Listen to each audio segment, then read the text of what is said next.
Morning all. सो हमारा जो chapter चल रहा है that is alcohols, phenols and ether. उसमें हमने केमिकल प्रॉपर्टीज ऑफ अल्कोहल्स तक फिनिश कर लिया है। सो नेक्स्ट टॉपिक हमारे पास होगा केमिकल प्रॉपर्टीज ऑफ फिनॉल। ठीक है, फिनॉल की केमिकल प्रॉपर्टीज पढ़नी है। फिनॉल हमें पता है किस टाइप का सब्सटेंस था जिसमें OH बेंजीन रिंग के साथ अटैच होता है, राइट। तो ये है हमारा फिनॉल। हमें इसी की केमिकल प्रॉपर्टीज पढ़नी है, विच मीन कि ये किसी दूसरे केमिकल के साथ कैसे रिएक्ट करेगा। ठीक है, अब जो इसमें सबसे पहली हमारे पास प्रॉपर्टी हमें पढ़नी है वो है electrophilic substitution. The very first property, electrophilic substitution reaction. अब अगर इसी के नाम पे आते हैं that what does this reaction mean, तो इलेक्ट्रोफिलिक मतलब इलेक्ट्रोफाइल। और इलेक्ट्रोफाइल कौन होते हैं? Electrophile are those species which are electron deficient. Electron की कमी होती है उनके पास, या फिर इसी को हम ऐसा बोल सकते हैं कोई species with a positive charge. ठीक है, कोई भी ऐसा स्पीशी जिसपे इलेक्ट्रॉन की कमी है वो इलेक्ट्रोफाइल होगा, या फिर कोई स्पीशी जिसके ऊपर पॉजिटिव चार्ज है। तो पॉजिटिव चार्ज क्या शो कर रही है कि इस स्पीशी के पास इलेक्ट्रॉन की कमी है, सो ये इलेक्ट्रोफाइल होगा। तो हमें यही देखना है that how an electrophile is going to substitute. Substitution मतलब कि यहाँ पे होने क्या वाली है? रिप्लेसमेंट। मतलब इलेक्ट्रोफाइल आके रिप्लेस करने वाला है किसी दूसरे कंपाउंड को। तो ये हमें देखना है इलेक्ट्रोफिलिक सब्स्टिट्यूशन रिएक्शन में। ठीक है, अब जहां सब्स्टिट्यूशन होगी वो कौन सी साइट है ये पता होनी चाहिए, तभी हम रिएक्शन कर सकते हैं। तो अगर हम बात करते हैं फिनॉल की, विच इज दिस कंपाउंड, अब इसी में हमें देखना है कि इलेक्ट्रोफाइल कहाँ आके अटैक करेगा। अब अगर हम यहाँ पे देखें, ऑक्सीजन के पास दो लोन पेयर्स होते हैं, दो बॉन्ड उसने बनाए हैं, दो लोन पेयर उसके पास प्रेजेंट है। हमें ये देखना है कि कोई इलेक्ट्रॉन डेफिशिएंट स्पीशी कैसे इस रिंग पे या कैसे इस फिनॉल ग्रुप पे अटैक करेगी। ठीक है, अब पॉजिटिव अगर यहाँ पे है या कोई डेफिशिएंट है तो उसे वो जगह चाहिए जहां पे सबसे ज्यादा इलेक्ट्रॉन्स हो। अब अगर मैं इसी के रेजोनेटिंग स्ट्रक्चर की बात करूं, रेजोनेटिंग मतलब इसी के कॉन्स्टिट्यूएंट स्ट्रक्चर की अगर हम बात करते हैं तो वो क्या क्या होंगे, तो इसके पास क्योंकि लोन पेयर है तो लोन पेयर एक जगह तो रहता नहीं है, तो सबसे पहले ये लोन पेयर ट्रांसफर हो जाएगा इस कार्बन पे। ठीक है, अब जैसे यहाँ पे ट्रांसफर हुआ तो 1 2 3 और 4 बॉन्ड्स हो गए कार्बन के। तो कार्बन को एक बॉन्ड तोड़ना पड़ेगा जो कि ये वाला बॉन्ड तोड़ देगा। तो जैसे ही ये बॉन्ड टूटा, तोड़ेगा कैसे? आगे वाले को पास कर देगा। सो यहाँ पे जो कार्बन है इसने अपना इलेक्ट्रॉन ले लिया, साथ में दूसरे का इलेक्ट्रॉन भी ले लिया, विच मीन्स कि अब इस वाले कार्बन पे नेगेटिव चार्ज आ जाएगा, कुछ ऐसा। बॉन्ड टूट चुका है, इस कार्बन ने आगे के इलेक्ट्रॉन्स ले लिए तो उस पर नेगेटिव चार्ज आ गया, बाकी इनके साथ कुछ भी नहीं हुआ है, वैसे ही बना दो। ये लोन पेयर ने इसके साथ बॉन्ड फॉर्म किया है, राइट, और ऑक्सीजन के पास बचा एक पेयर। अब क्योंकि उस पे एक लोन पेयर की कमी है, इस लोन पेयर की, तो यहाँ पे पॉजिटिव साइन आ जाएगा। ठीक है, तो ये हो गया इसका पहला resonating structure, double sided arrow से रिप्रेजेंट करते हैं। सेकेंड बनाते हैं। अब देखो ये हमारे पास है नेगेटिव, तो ये नेगेटिव अपने आप को आगे पास करने की कोशिश करेगा, क्योंकि कोई भी चार्ज एक जगह पे स्टेबल नहीं होता है, विच मीन्स ये अपने आप को आगे पास करना स्टार्ट करेगा। तो इसने आगे वाले कार्बन के साथ बॉन्ड बनाना चाहा। अब देखो इस कार्बन पे एक इलेक्ट्रॉन तो है, तो बॉन्ड तो बन सकता है, और एक एक्स्ट्रा इलेक्ट्रॉन है जो कि यहां से आया, तो उसने उसको यहां बॉन्ड बनाने में लगा दिया आगे वाले कार्बन से। ठीक है, अब अगर मैं इस कार्बन की बात करती हूँ तो इसके पास भी 5 बॉन्ड हो जाएंगे, 1 2 3, फोर्थ ये बनाने वाला है, और फिफ्थ उसके पास हाइड्रोजन प्रेजेंट है। तो ये क्या करेगा, अपने हाइड्रोजन्स को यहां से छोड़ देगा, सॉरी अपने डबल बॉन्ड को यहां से तोड़ देगा। हाइड्रोजन वैसे ही रहेगा क्योंकि बेंजीन रिंग का है, अगर हाइड्रोजन बाहर जाएगा विच मीन्स बेंजीन रिंग टूटेगी। ठीक है, तो हाइड्रोजन नहीं अपने डबल बॉन्ड्स को पास करेगा। तो इसने क्या किया, अब डबल बॉन्ड यहाँ पे कोई इफेक्ट नहीं है, एक पॉजिटिव चार्ज यहाँ पे प्रेजेंट है, ये कुछ ऐसा हो गया। अब देखो यहाँ कुछ नहीं किया है, वैसे ही रहने दो। इस नेगेटिव ने आगे बॉन्ड बनाया, ये रहा वो बॉन्ड, और अब इस कार्बन ने अपना इलेक्ट्रॉन आगे वाले को दे दिया, विच मीन्स अब इसके पास नेगेटिव आ गया। ठीक है, तो इस कार्बन ने अपना इलेक्ट्रॉन तो ले ही लिया, साथ में दूसरे का भी ले लिया, तो यहाँ नेगेटिव चार्ज आ गया। ठीक है, तो ये हो गया हमारा नेक्स्ट रेजोनेटिंग स्ट्रक्चर। अब ये अपने आप को आगे पास करेगा, अब ये चाहेगा कि इस कार्बन से बॉन्ड बना ले, तो बॉन्ड कुछ ऐसे बनेगा। ठीक है, तो उस कार्बन के वापस 4 बॉन्ड हो जाएंगे, 1 2 3 और 4, और 5वां हाइड्रोजन हो गया, तो वापस 5 बॉन्ड हो गए। तो 5 बॉन्ड के लिए अब ये वापस क्या करेगा, अपने इस वाले बॉन्ड को तोड़ के आगे भेज देगा इलेक्ट्रॉन्स को। ठीक है, तो अब स्ट्रक्चर हमारा कुछ ऐसा हो जाएगा, double bond OH with a positive charge, ये हो गई हमारी बेंजीन रिंग। ठीक है, अब देखो इसमें थोड़ी सी छोटी बना देती हूँ, ये हो गई हमारी बेंजीन रिंग।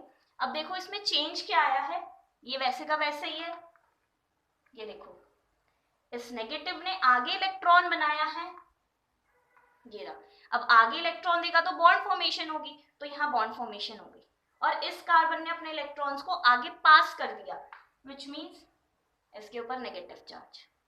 ठीक है, अब ये नेगेटिव क्या करेगा, आगे पास करेगा।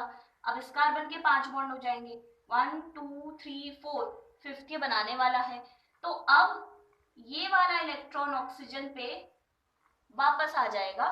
तो अब जो लास्ट रेजोनेटिंग स्ट्रक्चर है वो कुछ ऐसा होगा, ये हो गई रिंग। अब देखो एक बॉन्ड यहाँ है, एक बॉन्ड यहाँ है, और एक बॉन्ड आगे बनने वाला है, जो बन गया सिंगल बॉन्ड O, क्योंकि आगे इलेक्ट्रॉन जा चुका है, तो एक लोन पर उसके पास पहले से चल रहा है, और एक लोन पर उसके पास अब आ गया, और हाइड्रोजन तो उस पर लगा ही हुआ है। तो अब देख सकते हो ये बॉन्ड्स रोटेट हो गए हैं। तो हमने ये रेजोनेटिंग स्ट्रक्चर बनाया क्यों, ताकि ये पता चले कि फिनॉल इलेक्ट्रोफिलिक सब्स्टिट्यूशन रिएक्शन करता किस पोजीशन पे है। तो इलेक्ट्रोफाइल मतलब इलेक्ट्रॉन डेफिशिएंट।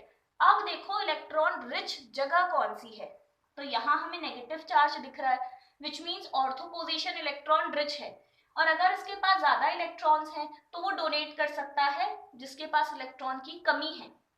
एक ये वाली पैरा पोजीशन इलेक्ट्रॉन रिच है, एक यहाँ पे देखते हैं तो same ortho position, which means ये वाले दो में ortho position is electron rich and para position is electron rich. मतलब जो इलेक्ट्रोफाइल सब्स्टिट्यूट करेगा वो ऑर्थो, दोनों ही ऑर्थो है, या फिर पैरा पोजीशन पे सब्स्टिट्यूशन होगी। ठीक है, तो ये रेजोनेटिंग स्ट्रक्चर से ये पता चला कि सब्स्टिट्यूशन कहाँ होगी। क्वेश्चन ये आ सकता है that how do you explain the electrophilic substitution reaction of phenol, या फिर ये आ सकता है how will you explain the ortho and para directing effect of phenol. तो ऑर्थो और पैरा डायरेक्टिंग मतलब कि जितने ग्रुप्स इलेक्ट्रोफाइल जो ग्रुप्स हैं वो यहाँ आके जुड़ रहे हैं, तो कैसे एक्सप्लेन करेंगे, with the help of the resonating structure. Structure बनाना है एंड इन्हीं स्ट्रक्चर्स को एक्सप्लेन करना है दैट नेगेटिव चार्ज हमारे पास ऑर्थो और पैरा पोजीशन पे आ रहा है, due to this reason electrophile always attack at ortho and para position. ठीक है, तो ये तो हो गया कि हमें सब्स्टिट्यूशन करना कहाँ है। अब हम पढ़ते हैं रिएक्शन की रिएक्शन कौन सी है। तो जो इलेक्ट्रोफिलिक हम पिछले चैप्टर में पढ़ के आए हैं सेम हमें इलेक्ट्रोफिलिक पढ़नी है। ठीक है, पहले से स्टार्ट करते हैं, दैट इज नाइट्रेशन। नाइट्रेशन, अब नाइट्रेशन मतलब मैंने कहा था कहीं भी नाम आएगा फिक्स है, दैट नाइट्रेशन मतलब nitric acid is going to react, nitric acid होगा इसमें रिएजेंट, और किसकी इलेक्ट्रोफिलिक करनी है, फिनॉल्स की। केमिकल प्रॉपर्टी ऑफ फिनॉल पढ़ रहे हैं, तो फिनॉल्स यानी कि ये ग्रुप, और इसका इलेक्ट्रोफिलिक करवाना है, तो सबसे पहले हम डाइल्यूट नाइट्रिक एसिड ले लेते हैं, डाइल्यूट HNO3। ठीक है, अब इसकी इलेक्ट्रोफिलिक करवानी है, तो सबसे पहले यहाँ पे क्या होगा, यहाँ पे नेगेटिव है हमें पता है, यहाँ पे नेगेटिव है, और यहाँ पे नेगेटिव है। अब इन दोनों में से किसी भी जगह पे जाएगा कोई फर्क नहीं पड़ता, बिकॉज नाम तो वो ऑर्थो ही होगा या पोजीशन तो सेकंड ही होगी, तो दोनों में से कोई एक पोजीशन ले लो बिकॉज पोजीशन सेम है, ठीक है। तो इन दोनों जगह पे अटैक होगा, विच मीन्स दो प्रोडक्ट बनने वाले, ठीक है। तो दो प्रोडक्ट बनेंगे। अब चेक करते हैं कैसे कैसे वो दो प्रोडक्ट बनने वाले हैं। तो एक बार यहाँ पे कुछ लगने वाला है और प्लस एक बार ऑर्थो पोजीशन पे कुछ लगने वाला है, ये दो प्रोडक्ट्स बनने वाले हैं। अब क्या लगने वाला है ये चेक करना पड़ेगा। तो देखो यहाँ पे नेगेटिव था, ठीक है। अब इसके पास इलेक्ट्रॉन ज्यादा है, तो अगर कोई चीज यहाँ पे आएगी तो किसी दूसरी चीज को रिप्लेस करना पड़ेगा, बिकॉज हम सब्सटीट्यूशन पढ़ रहे हैं ना, तो किसी दूसरी चीज को सब्सटीट्यूट करना पड़ेगा। अब सब्सटीट्यूट किसको करेंगे, तो इस पोजीशन पे तो सिर्फ एक हाइड्रोजन ही है, कार्बन अगर मैं हटा दूंगी तो बेंजीन रिंग टूट जाएगी, तो अब कौन हटेगा, हाइड्रोजन, क्योंकि सिर्फ एक हाइड्रोजन ही है उसके पास। बॉन्ड्स बना के चेक कर सकते हैं, ये कुछ ऐसा होगा। तो देखो 1 2 3 तीन बॉन्ड्स तो बने हुए हैं, मतलब फोर्थ इज हाइड्रोजन, तो हाइड्रोजन अब यहाँ से छूटेगा और एक बॉन्ड फ्री। फिर इस पोजीशन से एक बार हाइड्रोजन जाएगा और एक बॉन्ड फ्री। तो अब हाइड्रोजन जो जा रहा है वो किसके साथ जाएगा, तो HNO3 में से OH नेगेटिव हट जाएगा, और ये जो OH नेगेटिव है ये H+ के साथ जुड़ के वाटर फॉर्म कर लेगा। तो वाटर तो साइड प्रोडक्ट है, इसको लिखने की जरूरत नहीं है। अब देखने की बात ये है कि अगर HNO3 में से OH नेगेटिव हट गया तो खुद से सोचो कि बचा क्या है। तो अगर मैं एक O हटा दूं विच मीन्स यहाँ पे 2 बचा होगा, और एक H हटा दूं विच मीन्स NO2। अब अगर OH नेगेटिव है तो NO2 पॉजिटिव होगा, ये फिक्स है, ठीक है। तो NO2 पॉजिटिव हमारा इलेक्ट्रोफाइल हो गया, ये हमें पता चल गया, ये हमारा इलेक्ट्रोफाइल है। और पॉजिटिव है तो अटैक कहाँ पे होगा, ऑर्थो पोजीशन, पैरा पोजीशन। तो बस हमें NO2 ग्रुप को ही जोड़ना है, और NO2 ग्रुप कैसे आया वो मैंने भी बताया है। तो यहाँ पे आ जाएगा NO2 और यहाँ पे आ जाएगा NO2। ध्यान ये रखना कि बॉन्ड को वहीं से जोड़ना जहां से टूटा है। तो नाइट्रोजन को मैंने यहाँ बॉन्ड से लगाया, यहाँ पे भी सेम नाइट्रोजन का बॉन्ड मैंने जोड़ा है, ठीक है।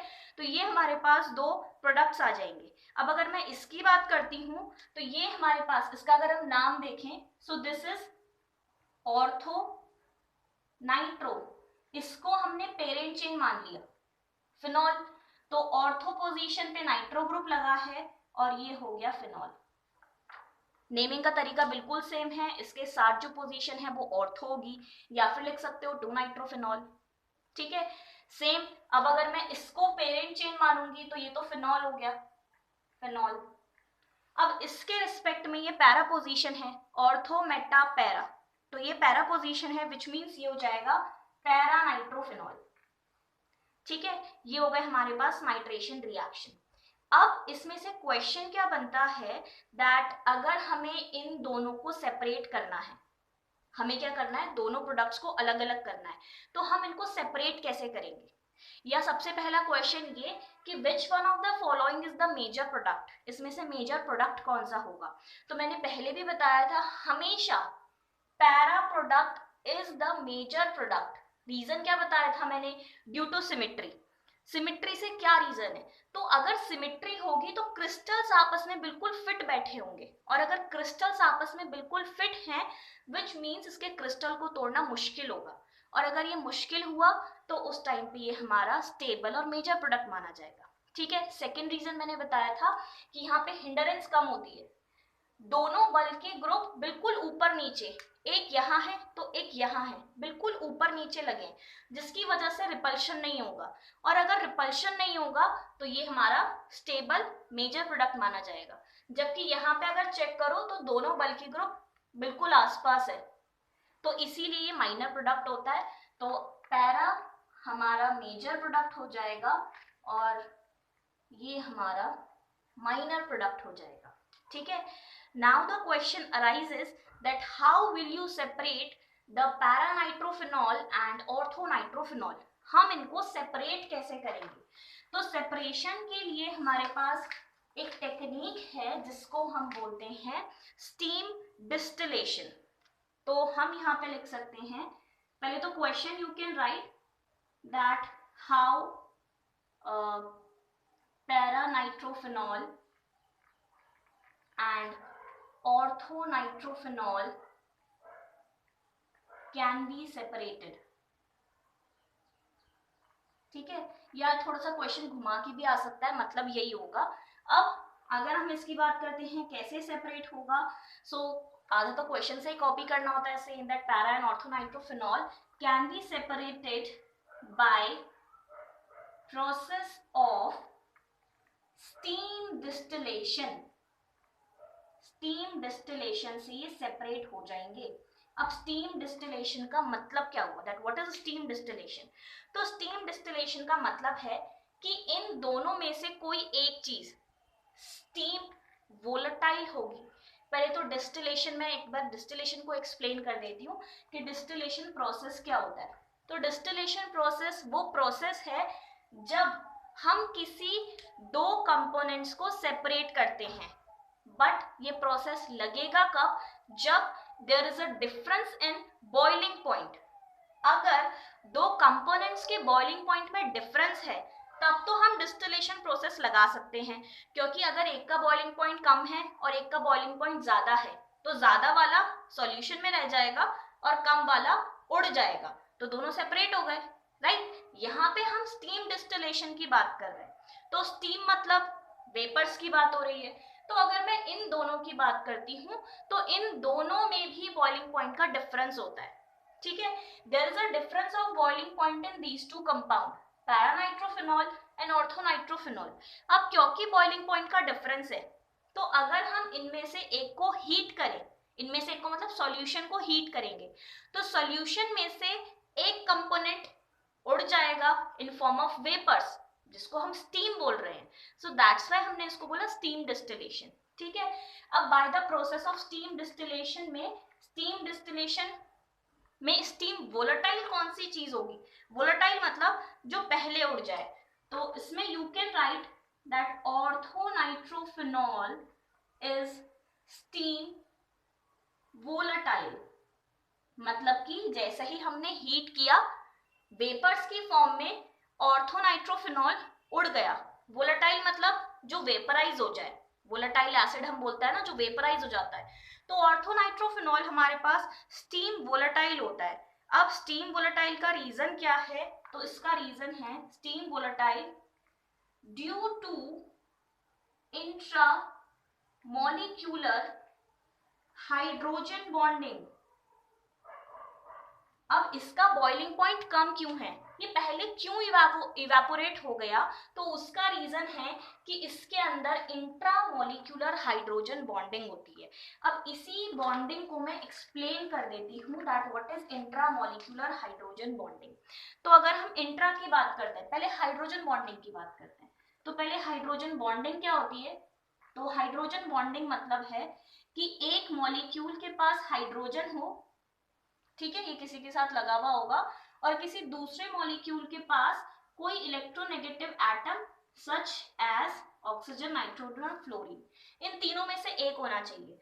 तो इसके साथ जो अट्रैक्शन होता है वो हमारा हाइड्रोजन बॉन्ड होता है। मैं एक एग्जांपल दे देती हूँ। For example hydrogen fluoride HF, ठीक है। जैसे हाइड्रोजन फ्लोराइड हो गया, तो देखो एक मॉलिक्यूल का हाइड्रोजन और दूसरे मॉलिक्यूल का इलेक्ट्रोनेगेटिव एटम, फिर एक मॉलिक्यूल का हाइड्रोजन, दूसरे मॉलिक्यूल का इलेक्ट्रोनेगेटिव एटम, पर वो इलेक्ट्रोनेगेटिव एटम फिक्स हैं, ऑक्सीजन, फ्लोरीन या नाइट्रोजन ही होने चाहिए, ठीक है।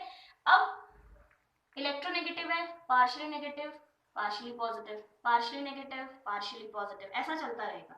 तो नेगेटिव और पॉजिटिव के बीच में जो अट्रैक्शन है, नेगेटिव पॉजिटिव, इसी अट्रैक्शन को हाइड्रोजन बॉन्ड बोलते हैं, ठीक है। ये हो गया हाइड्रोजन बॉन्ड। और हमें कौन सा वाला बॉन्ड देखना है? हमें देखना है इंट्रामोलिक्यूलर हाइड्रोजन बॉन्ड, जो कि ऑर्थोनाइट्रोफिनॉल में होता है। तो एक बार मैं ऑर्थोनाइट्रोफिनॉल बना लेती हूँ। ये हो गया हमारा OH with a benzene ring, ये बेंजीन रिंग बना दी मैंने। और ऑर्थो पोजीशन पे नाइट्रो ग्रुप लगाना है NO2। ठीक है, ये हो गया ऑर्थोनाइट्रोफिनॉल। अब इंट्रामोलिक्यूलर मतलब क्या हुआ कि जो बॉन्डिंग है, हाइड्रोजन बॉन्डिंग, वो एक ही मॉलिक्यूल में आ जाएगी। अब देखो ये है NO2, ठीक है, ऑक्सीजन यहाँ पे हमारे पास इलेक्ट्रोनेगेटिव होगा and nitrogen will be electropositive in comparison to oxygen. Oxygen ज्यादा इलेक्ट्रोनेगेटिव होता है, ठीक है। ऐसे ही इसका देखते हैं, तो हाइड्रोजन इलेक्ट्रोनेगेटिव होता है, सॉरी ऑक्सीजन इलेक्ट्रोनेगेटिव होता है और हाइड्रोजन इलेक्ट्रोपॉजिटिव हो जाता है। तो इसने अपना सेपरेशन कर लिया चार्जेस का, इसने अपना सेपरेशन कर लिया चार्जेस का। अब होगा क्या, सेम मॉलिक्यूल में हाइड्रोजन बॉन्डिंग हो जाएगी। देखो ये नेगेटिव एंड है, ये पॉजिटिव एंड है, तो ये आपस में ही अट्रैक्शन शो करने लग जाएंगे। और यही हमारी है इंट्रा मॉलिक्यूलर हाइड्रोजन बॉन्डिंग, ये है इंट्रामोलिक्यूलर। तो अगर एक ही मॉलिक्यूल में हाइड्रोजन बॉन्ड बन जाए तो वो इंट्रामोलिक्यूलर हाइड्रोजन बॉन्डिंग होती है, ठीक है। और अगर डिफरेंट मॉलिक्यूल्स में बन रही हो, जैसा भी मैंने HF का एग्जांपल दिया, तो उसको इंटरमोलिक्यूलर बोलते हैं। इंटर, जैसे स्कूल में होता है ना, कंपटीशन होता है हाउस में, जैसे स्कूल में 4 हाउसेस होते हैं, अशोका, शिवाजी, टैगोर, ऐसे कुछ करके, तो इंटर हाउस कंपटीशन होता है, मतलब एक हाउस दूसरे हाउस के साथ कर रहा है। इंटर स्कूल कंपटीशन होता है, एक स्कूल दूसरे स्कूल के साथ कंपटीशन कर रहा है। तो वैसे ही इंटर मॉलिक्यूलर हाइड्रोजन बॉन्डिंग, एक मॉलिक्यूल दूसरे मॉलिक्यूल के साथ हाइड्रोजन बॉन्डिंग कर रहा है। और ये मिलती किसमें है, ये मिलती है पैरानाइट्रोफिनॉल में। अब मैं दिखा देती हूँ, ये हो गया इंट्रा का एग्जाम्पल ऑर्थोनाइट्रोफिनॉल में। अब इसी में मैं दिखाती हूँ इंटर का एग्जाम्पल।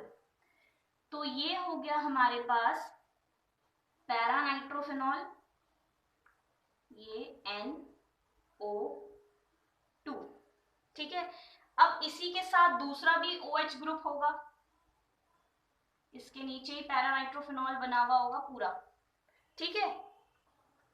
मैं एक बार वापस बना देती हूँ स्क्रीन में फिट करके।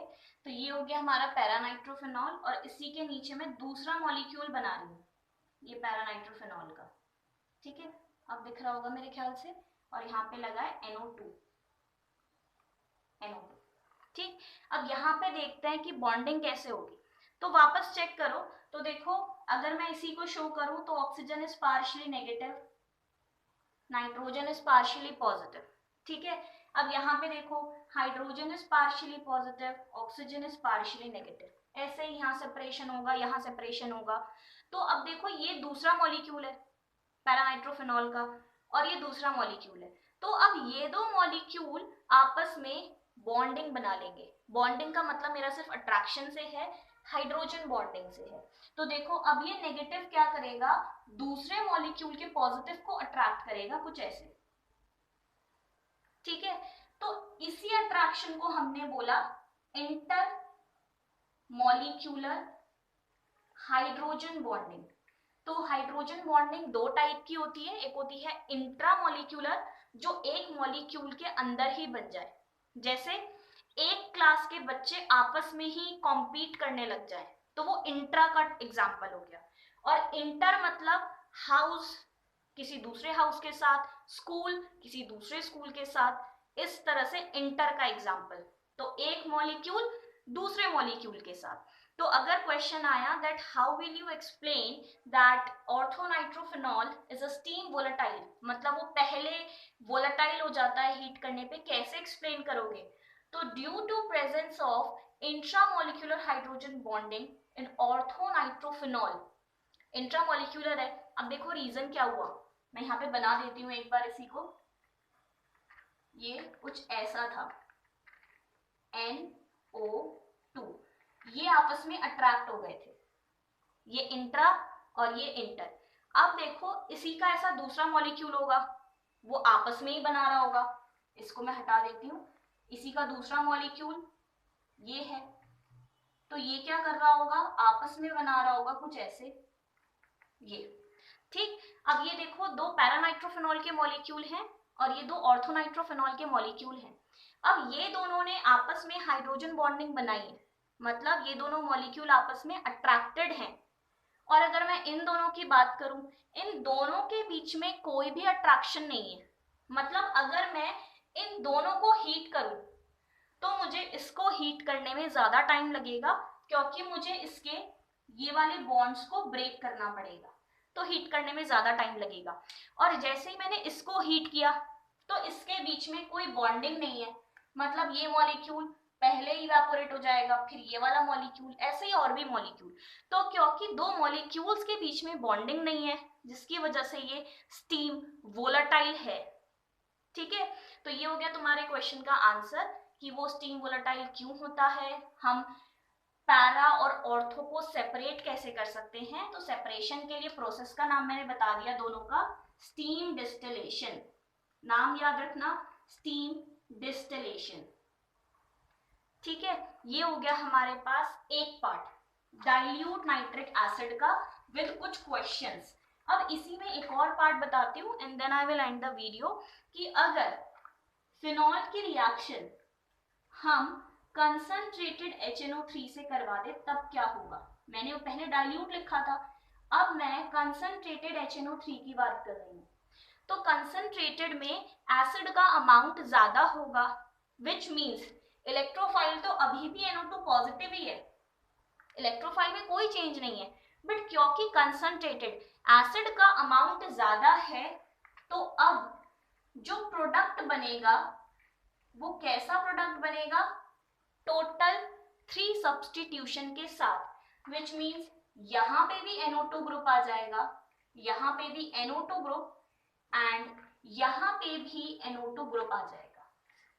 ठीक है, तो जब भी डाइल्यूट का केस आता है, सिंगल सब्स्टिट्यूशन शो करनी है। जब कंसंट्रेटेड आ जाए, मतलब NO2 पॉजिटिव हमारे पास बहुत सारे हैं, और अगर NO2 पॉजिटिव बहुत सारे होंगे तो वो हर जगह पे अटैक कर देंगे। अब देखो नेगेटिव यहाँ पे भी था, नेगेटिव यहाँ पे भी आ रहा था, और नेगेटिव यहाँ पे भी आ रहा था रेजोनेंस स्ट्रक्चर में, तो तीनों जगह पे NO2 पॉजिटिव चला गया क्योंकि ये एक्सेस में था। ठीक है, तो डाइल्यूट के साथ सिंगल सिंगल 2 प्रोडक्ट्स बनेंगे, कंसंट्रेटेड के साथ एक सिंगल सारा सब्स्टिट्यूटेड प्रोडक्ट बन जाएगा। ठीक है, इसी का अगर नाम की बात करते हैं तो वापस से देखो पेरेंट चेन हो जाएगी हमारी फिनॉल की। ठीक है, तो पेरेंट चेन हो गई फिनॉल की। अब सब्स्टिट्यूशन काउंट कर लो, तो यहां से जाऊंगी तब भी 2 है, यहां से जाऊंगी तब भी 2 है, तो 2 3 4 5 6, which means 2, 4, 6, 2, 4, 6 ट्राई नाइट्रोफिनॉल, 3 बार लगाया नाइट्रो, तो 2, 4, 6 ट्राई नाइट्रोफिनॉल, ये हो जाएगा इसका नाम। अब जो क्वेश्चन में नाम आता है वो आता है इसका कॉमन नेम, तो कॉमन नेम इंपॉर्टेंट है, इसका कॉमन नेम है पिक्रिक एसिड, पिक्रिक एसिड, तो ये नाम इंपॉर्टेंट है। तो पिक्रिक एसिड कौन सा कंपाउंड है, पिक्रिक एसिड 2,4,6 ट्राइनाइट्रोफिनॉल को ही बोलते हैं। ठीक है, तो ये फर्स्ट हमारा केमिकल प्रॉपर्टी में इलेक्ट्रोफिलिक का first part which is nitration reaction हमारी खत्म हो गई है। नेक्स्ट वीडियो में मैं दूसरी इलेक्ट्रोफिलिक करवाऊंगी जो कि है हैलोजिनेशन। सेम बिल्कुल, एक बार डाइल्यूट के साथ, एक बार कंसंट्रेटेड, या बोलो एक बार सफिशिएंट अमाउंट में और एक बार एक्सेस अमाउंट में। ठीक है, कुछ समझ नहीं आएगा वीडियो को वापस से देखना और डाउट्स लिख के रखना। ठीक, थैंक यू।